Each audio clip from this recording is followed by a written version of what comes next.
지난 금요기도회에 저희 교회 전임 전도사님으로 계시는 유도견 전도사님이 말씀을 전하셨었습니다. 그런데 그 전도사님께서 본인이 목회자로 부르심을 받을 때 하나님께서 아브라함에게 하셨던 그 창세기 12장 1절부터 3절 말씀을 약속으로 주셨다라고 합니다. 그 약속을 붙들고 지금 사역을 하고 있다라는 것이죠. 그런데 그 이야기를 들으면서 전도사님은 하나님의 말씀을 약속으로 받았구나라는 소리를 듣고 저보다 전도사님이 대단하구나라는 생각을 했습니다. 그 이유는 저는 그 목회자의 길을 시작할 때 하나님의 말씀을 구한 것이 아니라 저는 표적을 구했었기 때문입니다. 저는 원래는 사업을 하고 싶었던 사람이었고 돈을 많이 벌고 싶었던 사람이지 목회를 할 생각은 조금도 없었던 사람이었습니다. 오히려 저희 부모님은 물론이고 저를 위해서 작정 기도하면서 신학교 보내려고 하시는 목사님이 한 분 계셨고 또 지나가는 그 권사님들 수녀님이 저를 보면 별일도 안 했는데 꼭 하나님이 종이 되세요 하고 지나가시곤 했어요. 이때가 제가 그 회심을 경험하고 3년 동안 제 진로를 놓고 하나님 앞에 다 내려놓고 기도를 할 때였습니다. 결국에는 하나님께 점점 항복하게 되면서 그러면 하나님 저에게 그 확실한 증거를 좀 보여주시면 제가 목회를 하고 신학교를 가겠습니다. 신학교를 합격하게 해주세요라는 기도를 했던 겁니다.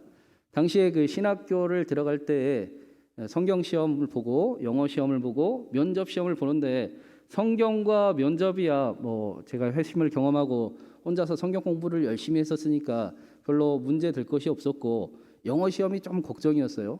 그런데 그런데도 걱정은 잘 안 됐던 게 떨어지면 안 가면 되지 않습니까?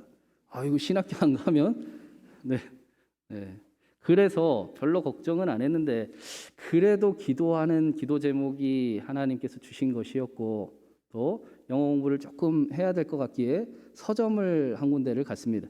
서점을 갔는데 제가 하필이면 그 책을 한 권 산 책이 나중에 알게 된 사실이 그 영어 시험을 출제하던 교수님이 참고하던 책을 제가 사게 된 거예요.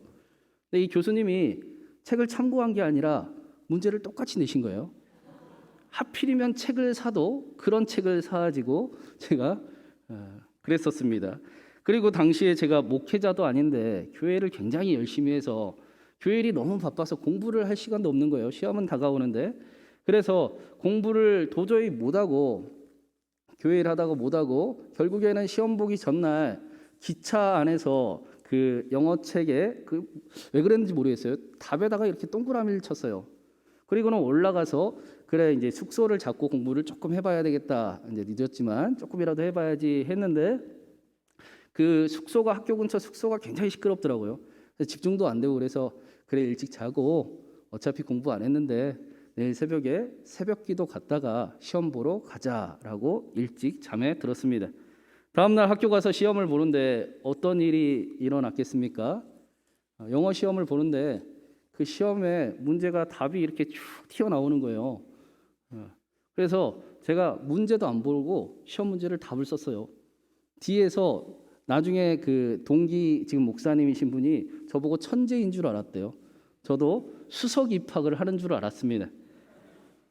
제가 이런 얘기를 말씀을 드리는 것은 요행을 바라라 라고 말씀드리는 것이 아니라 하나님은 우리의 생각을 뛰어넘는 분이시다라는 것을 말씀드리는 것입니다.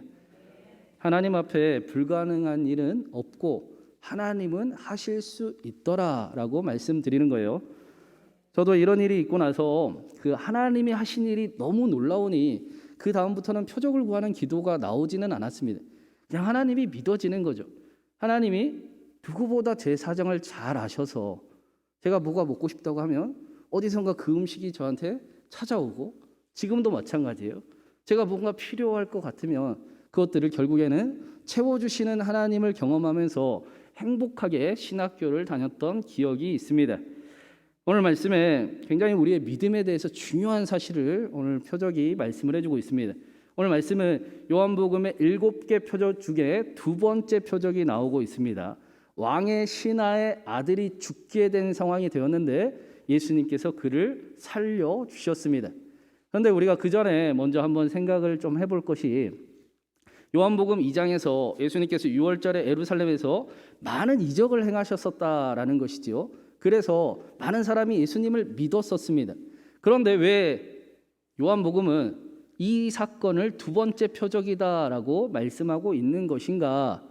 이 이유가 요한복음 20장 30절 31절에 나왔는데, 사도 요한이 예수님께서 많은 표적을 이 땅에서 보여주셨지만 그것들을 다 기록하지 않고 이것만 기록하는 이유는 예수께서 하나님의 아들 그리스도, 우리의 구원자의 심을 알게 하고 그 이름을 힘입어 저와 여러분이 생명을 얻게 하기 위해서, 힘을 얻게 하기 위해서 요한복음을 기록했다라고 말씀하고 있습니다.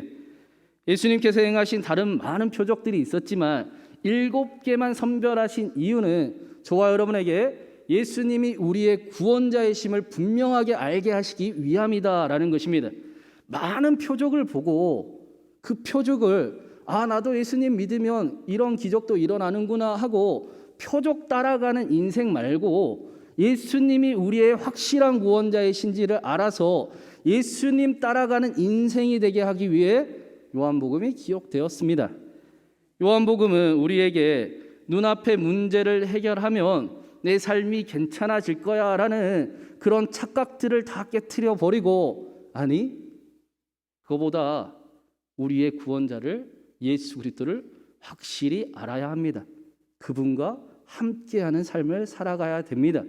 그분이 다시 일으키시는 것을 경험하고 절망과 죽음과 포기를 향해 살아가는 것이 아니라 생명과 소망과 다시 일어남이 나타나는 삶을 살아가십시오라고 말씀하고 있는 것입니다.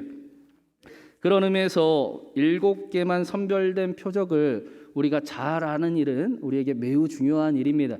오늘 말씀을 통해서 오늘 말씀의 의미를 정확히 잘 알고 이 일이 우리에게 기쁨을 빼앗기지 않게 하고 또 소중한 우리의 오늘을 빼앗기지 않게 하며 빼앗기지 않는 기쁨으로 충만하여 하나님의 구원을 누리는 저와 여러분이 되기를 주님의 이름으로 축원합니다. 오늘 말씀의 이 두 번째 표적을 이해하기 위해서 먼저 그 단서가 되는 구절이 41절 42절에 있습니다. 우리 41절과 42절을 먼저 한번 읽어보겠습니다. 예수의 말씀으로 말미암아 믿는 자가 더욱 많아 그 여자에게 말하되 이제 우리가 믿는 것은 내 말로 인함이 아니니 이는 우리가 친히 듣고 그가 참으로 세상의 구주신 줄 알미라 하였더라. 이 말씀이 첫 번째 표적인 가나의 혼인잔치에 물을 포도주로 만든 사건의 결론입니다. 가나의 혼인잔치에 물로 포도주를 창조하신 예수님께서 전혀 사람들 보기에, 모든 사람들이 보기에 포기해버린 인생 같았던 그 사마리아인들이 모두가 손가락질하고 배척하고 당신은 실패자라고 이야기하는 그 인생들에게 구원이 임하였고 그들의 삶이 변화되었으며 하나님은 그 일을 능히 하실 수 있는 창조주 하나님이심을 우리에게 말씀해 주었습니다. 사람의 눈에는 끝난 것 같았지만 하나님이 끝났다 하시기 전까지는 절대로 끝나지 않았다라는 것입니다.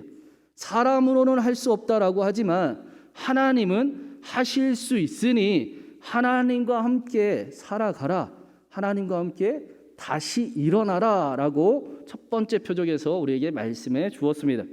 그런데 이 사마리아 사람들이 사마리아 여인에게 이런 이야기를 하고 있죠. 여자여, 당신이 우리를 예수께로 인도한 것은 맞지만 우리가 예수님을 믿는 것은 당신의 말을 따라서 통해서 믿는 게 아니라 예수님의 말씀을 듣고 우리가 예수님을 믿는 겁니다 라고 이야기하고 있습니다. 자신들이, 사마리아인들이 예수님의 말씀 때문에 예수님을 믿고 있다라는 것입니다. 이 사실이 굉장히 중요합니다. 믿음은 들음에서 나며 들음은 그리스도의 말씀으로 말미암는 것이기 때문입니다. 그런데 생각보다 많은 사람들이 예수님을 믿는데도 예수님의 말씀은 잘 믿지 않고 예수님의 약속은 사실은 붙잡지 않고 이렇게 믿을 때가 훨씬 더 많음을 보게 됩니다. 우리 44절과 45절도 한번 같이 읽어보겠습니다.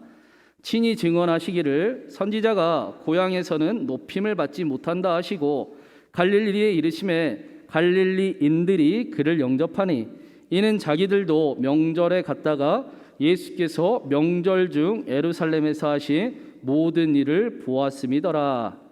예수님께서 사마리아를 떠나 갈릴리로 가셨는데 예수님은 갈릴리 사람들이 나를 믿지 않을 것이다 라는 사실을 알고 있었습니다. 예수님의 말씀처럼 갈릴리에 갔더니 갈릴리의 사람들이 예수님을 영접했지만 그들은 예수님께서 명절에 예루살렘에서 행하신 표적들을 보고 예수님을 믿을 뿐이다 라고 말씀하십니다. 예수님을 믿으면 나에게 좋은 일이 생기겠지. 예수님 믿으면 복 받겠지. 예수님 믿으면 콩고물이라도 떨어지겠지 하고 예수님을 믿으려고 했다라는 것입니다.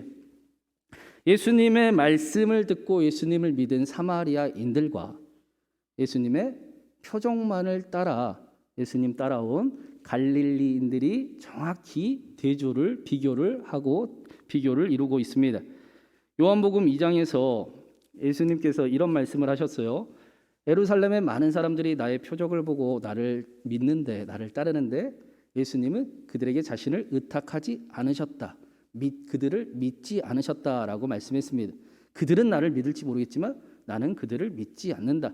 표적을 따르는 믿음은 바른 믿음이 아니다라고 말씀을 하셨습니다.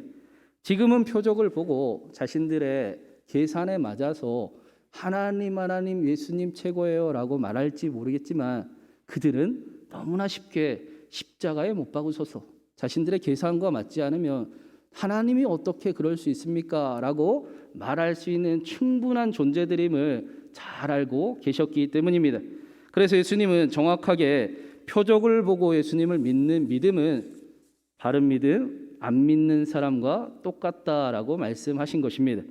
48절에서도 예수님께서 이 일에 대해 굉장히 분노하며 말씀을 하세요. 우리 48절 말씀 같이 읽어보겠습니다. 예수께서 이르시되 너희는 표적과 기사를 보지 못하면 도무지 믿지 아니하니라. 지금 상황은 어떤 상황입니까? 한 아버지가 자신의 아들이 죽게 되어서 예수님을 찾아온 도움을 청하는 상황입니다. 그것도 가버나움에서 가나까지가 30km, 32km였다고 하는데 당시 교통수단이 없는 그 상황에서 굉장히 먼 거리를 예수님을 찾아왔던 것입니다. 그것도 자녀를 잃은 아버지의 청함이었고 47절에 예수님께 그 아버지가 청하였다라고 할 때 그게 미완료로 쓰여져 있습니다. 한 번 청한 게 아니라 예수님 제발 우리 아이 좀 살려주십시오라고 부탁을 했었다라는 것입니다. 아이들이 다 죽게 되었습니다. 당장 예수님과 같이 내려가서 고치지 않으면 진짜 가망이 없을 것 같습니다. 지푸라기라도 잡고 싶은 심정으로 예수님께 구하고 있습니다. 그런데 그런 아버지를 향해 함께하는 이들을 향해 예수님께서 너희는 표적과 기사를 보지 못하면 도무지 믿지 아니하리라 라고 냉정하게 말씀을 하십니다. 표적을 따르는 믿음을 가져서는 절대로 안 된다라는 것입니다. 표적을 따르는 믿음은 우리에게 행함이 없는 죽은 믿음을 만들기 때문입니다. 무슨 말인가? 표적을 따르는 믿음은 상황이 변해야 믿겠다라는 것입니다. 눈에 보이는 변화가 있어야 나도 힘도 내고 내 삶도 조금 변화를 갖겠다라고 하는 사실은 믿음이라고 이야기할 수도 없는 것입니다. 말로는 믿는다라고 말하고 때때로 기도도 하지만 기도가 응답이 될 때까지 상황이 나아질 때까지 나는 꿈쩍도 하지 않고 믿지 않는 사람들과 똑같이 힘들어하고 똑같이 아파하고 똑같이 괴로워하면서 그 인생을 보내고 있겠다라는 것입니다. 분명히 말씀이 들리고 은혜를 받는데도 불구하고 표적을 따르는 믿음은 상황이 변해야 기도 응답의 그 모습이 나타나야 내가 믿을 만한 것이 보여야 나도 힘을 내보겠습니다라고 이야기하는 것과 같습니다. 사실 이런 믿음은 무속신앙과 우상숭배와 다를 것이 없습니다. 자신은 변화되지 않으려 하고 상황만 바뀌기를 원하는 믿음이기 때문입니다. 그러나 성경이 말씀하는 믿음은 무엇입니까? 성경은 저와 여러분을 새롭게 하는, 변화시키는 믿음을 믿음이다라고 말씀하고 있습니다. 자신을 도울 힘이 전혀 없는 것을 의지하던 인생들에게 참 구원자의 신은 하나님을 의지하는 인생으로 바꾸는 것, 그것을 믿음이다라고 말씀하는 것입니다. 이 믿음의 능력이 나타나는 것입니다. 예수님께서 그래서 도마를 향해서도 너는 나를 본고로 믿느냐? 보지 못하고 믿는 자가 복되도다라고 말씀하셨습니다. 예수님께서도 오늘 말씀에 왕의 신하에게 이렇게 말씀을 하고 계세요. 우리 50절 말씀 같이 읽어보겠습니다. 예수께서 이르시되 가라, 내 아들이 살아있다 하시니 그 사람이 예수께서 하신 말씀을 믿고 가더니. 아마도 죽어가는 아이의 아버지는 예수님이 함께 아이에게 같이 가기를 원했을 것입니다. 그래서 자신이 보는 눈앞에서 아이에게 안수하시고 아이가 살아나는 표적을 보기를 원했을 것입니다. 그런데 예수님께서 하시는 말씀은 가라, 내 아이가 살아있다, 살았다라고 말씀하시는 것입니다. 예수님께서 표적을 구하지 말고 나를 믿어라, 그리하면 그대로 이루리라, 되리라 라고 말씀하십니다. 그래서 예수님의 말씀에 아이의 아버지가 어떻게 했습니까? 예수님이 말씀하시니 그 사람이 예수님의 말씀을 믿고 갔다라고 말씀합니다. 표적을 바라지 않았습니다. 예수님을 믿고 갔습니다.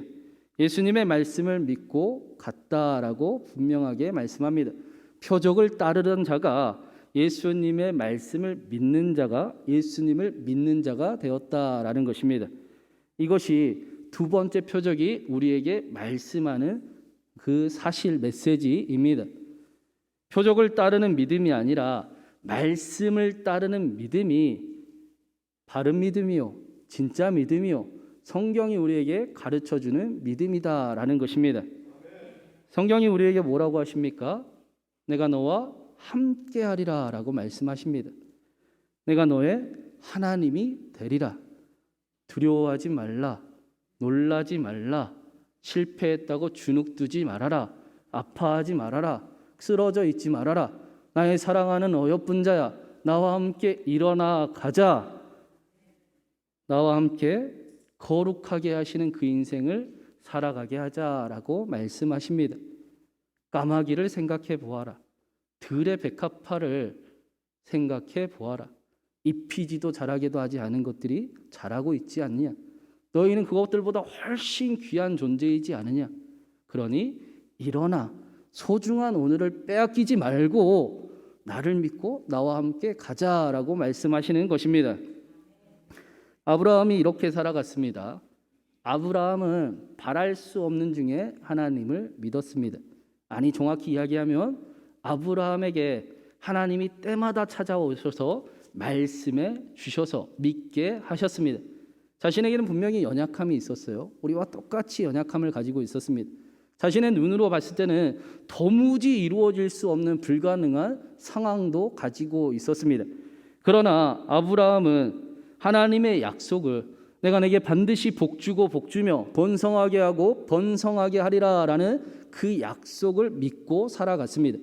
표적을 따라가는, 복을 따라가는 인생이 아니라 하나님의 약속을 붙들고 하나님은 하실 수 있습니다 하고 살아갔던 것입니다.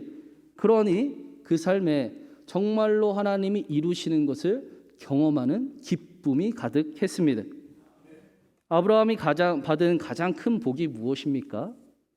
아브라함이 가장 받은 큰 복은 의지할 수 없는 것을, 힘도 없는 것을 의지하던 그 인생이 점점 하나님을 알아가고 하나님을 의지하는 인생이 되었다라는 것입니다. 그런 인생이 되니 하나님이 정말로 구원하시더라, 정말로 이루시더라라는 것을 경험하는 삶을 살아갔다라는 것입니다. 이것이 말씀을 믿고 믿음의 길을 걸어가는 사람들의 삶입니다. 믿음은 바라는 것들의 실상이요, 보이지 않는 것들의 증거라. 믿음이 없이는 하나님을 기쁘시게 못하나니 하나님께 나아가는 자는 반드시 먼저 그가 계신 것을 알고 그와 함께하니 그가 자기를 찾는 자들에게 상 주시는 이심을, 모든 것을 채우시는 하나님이심을 알게 할지니라 라고 말씀합니다. 예수님께서 표적을 보고 예수님을 믿는 사람들을 믿지 않으셨다라고, 의탁하지 않으셨다라고 말씀을 했습니다. 근데 반대로 생각해 보면 예수님을 믿는 사람들, 말씀을 붙들고 살아가는 그 믿음의 사람들에게는 자신을 의탁하신다, 그 안에 거하신다라고 말씀하고 있는 것입니다. 히브리서에서 그래서 뭐라고 합니까? 예수님을 믿는 저와 여러분을 보고 그리스도의 집이다라고 말씀하십니다. 저와 여러분 안에 예수 그리스도께서 살아계셔서 지금도 말씀하고 계시고 지금도 함께하고 계십니다. 예수님이 그 안에 계시는 사람들의 삶이 어떻게 살아가는지 아십니까? 진짜 기적이 무엇인지 아십니까? 병이 걸렸는데 아무리 기도해도 응답이 나타나지 않습니다. 그런데 왠지 모르게 여전히 하나님을 향한 찬양이 나오고 하나님이 믿어지고 하나님을 기뻐합니다. 이게 진짜 기적입니다. 상황이 풀리지 않아요. 아무리 기도해도 상황이 나아지지 않는 것 같습니다. 그런데 이상하게 내 안에 찬양이 흘러나옵니다. 여전히 하나님을 신뢰하는 고백이 가득 넘칩니다. 그래서 하나님을 찬양하는 삶을 살아갑니다. 이것이 기적입니다. 그런데 놀라운 사실은 표적을 구하는 삶이 아니라 이렇게 하나님을 믿는 삶에 진짜 표적이 나타난다라는 것입니다.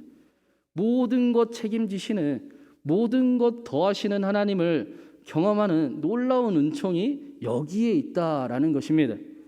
사도 바울이 그랬습니다. 바울과 실라가 하나님을 전하다가 심한 매질을 당하고 빌립보 감옥에 갇혔습니다. 그런데 그들은 절대로 우리를 풀려나게 해주십시오라고 기도하거나 찬양하지 않았습니다. 오히려 여전히 하나님을 신뢰하고 하나님이 높아지시기를 바라며 찬양하고 기도했습니다. 그때 무슨 일이 일어났습니까? 큰 지진이 일어나 옥문이 열리고 모든 매임이 풀렸다라고 말씀합니다. 자신들만 해방된 것이 아니라 그곳에 있던 모든 사람들의 매임이 풀리고 자유와 해방이 그곳에 임하더라라고 말씀합니다. 하나님을 믿는 삶에 진짜 기적과 회복이 나타나는 것입니다. 오늘 말씀에서도 이 사람을 통해, 이 일을 통해 그의 온 가족이 예수 그리스도를 믿게 되었더라라고 말씀합니다. 사랑하는 여러분, 하나님께서 저와 여러분에게 반드시 복주고 복주며 번성하게 하고 번성하게 하실 그 약속을 동일하게 주셨음을 믿습니다. 이 예배 가운데 말씀을 들으며 하나님 앞에 나아갈 때에 우리 안에 그렇게 헛된 것들, 의지할 힘도 없는 것들이 십자가에 못 박히고 참 구원자이신 하나님으로 충만해지는 은혜가 저와 여러분 가운데 가득하기를 바랍니다. 예수님께서 저와 여러분을 인격적으로 만나주시고 믿음을 세워주시는 역사가 우리의 삶 한가운데 있어서 더 이상은 빼앗길 수도 없는 기쁨을 누리며 빼앗기지 아니하고 오늘 소중한 우리의 오늘 하루를 낭비하지도 아니하며 빼앗기지 않는 기쁨을 누리는, 구원을 누리는 우리 모두가 되기를 주님의 이름으로 축원합니다. 우리 함께 말씀을 생각하면서 오직 믿음으로 함께 찬양하겠습니다.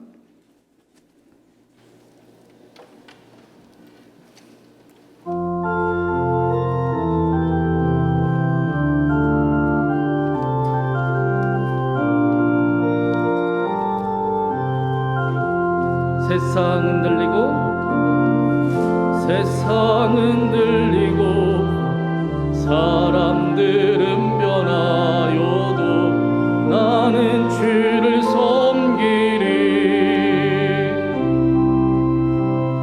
주님의 사랑은 영원히 변하지 않네. 나는 주를 신뢰해. 세상은 들리고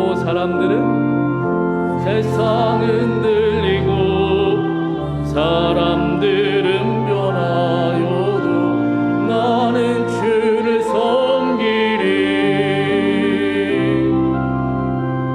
주님의 사랑은 영원히 변하지 않네. 나는 주를 신뢰해.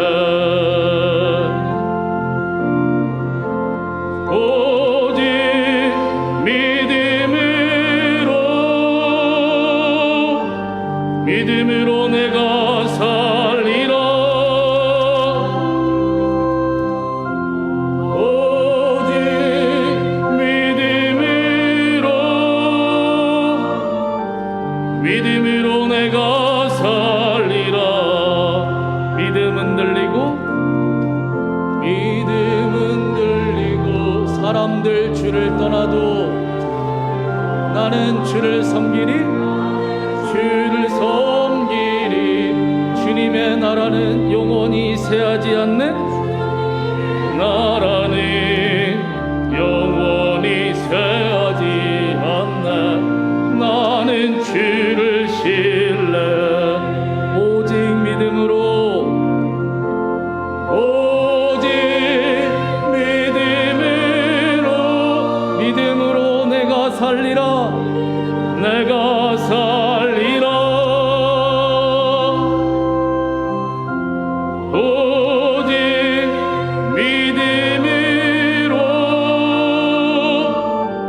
믿음으로 내가 살리라. 사랑하는 여러분, 이 시간 우리의 믿음을 한번 되돌아보면 좋겠습니다.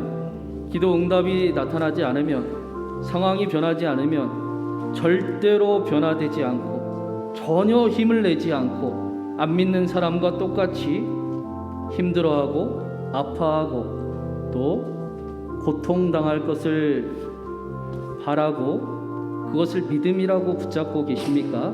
아니면 상황이 변하지 않았는데, 환경이 바뀌지도 않았는데, 바랄 수도 없는데, 그러나 하나님이 계십니다. 하나님이 나의 하나님이십니다. 하나님이 나와 함께 하십니다. 그 하나님을 바라며 오늘을 빼앗기지 아니하고 삶을 살아가고 계십니까?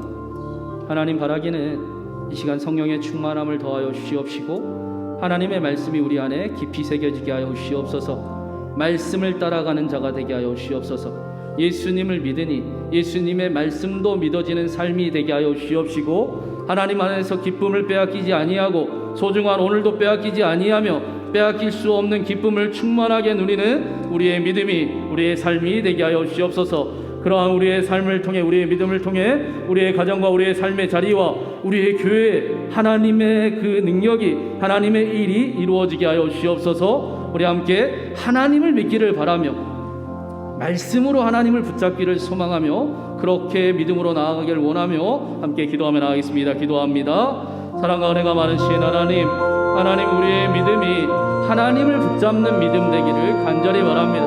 내가 너와 함께함이라. 내가 반드시 너에게 복주고 복주며 번성하게 하고 번성하게 하리라. 하나님의 약속을 붙들며 살아가는 믿음의 사람들 우리 모두가 되게 하여 주시옵소서. 기도가 응답되지 아니하며 삶이 변화되지 아니하며 나는 절대로 힘도 내지 아니하고 절대로 일어나지도 않을 것이며 절대로 나는 변화되지도 않을 것이고 여전히 아파하고 여전히 힘들어하고 여전히 고통 가운데 있을 겁니다 라는 하나님 표적을 따르는 믿음이 아니라 하나님 오늘 말씀을 통하여 우리의 믿음이 하나님의 말씀을 믿어지고 하나님을 믿으니 하나님이 나와 함께 하시니 나의 사랑하는 나의 어여쁜 자야 일어나 나와 함께 가자 라고 말씀하시는 하나님의 그 음성과 말씀이 분명히 나에게 있으니 하나님 힘을 내어 하나님을 기대하는 삶이 되게 하시고 하나님을 붙잡는 삶이 되게 하시며 그 약속을 이루어 가시는 우리에게 복주고 복주며 번성하게 하고 번성하게 하시는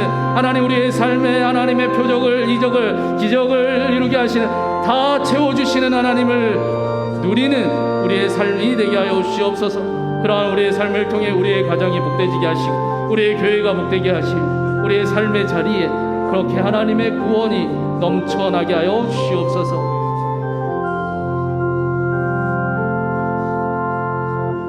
사랑하는 하나님, 우리는 믿음으로 살아가는 사람들입니다.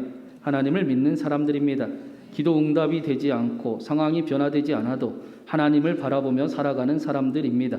기쁨을 빼앗기지 않게 하여 주시옵시고 소중한 오늘도 빼앗기지 아니하는 삶 살아가게 하시며 나의 사랑하는 자야, 나의 어여쁜 자야, 일어나 함께 가자. 내가 너의 하나님이라. 내가 너를 도우리라. 내가 그 약속 이루리라 라고 말씀하시는 하나님의 그 약속을 붙들며 살아가는 우리 모두가 되게 하여 주시옵소서.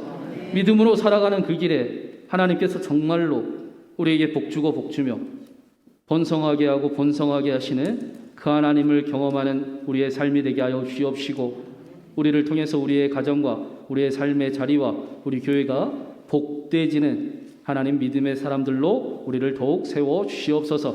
말씀으로 성령으로 우리를 붙잡아 주시옵소서.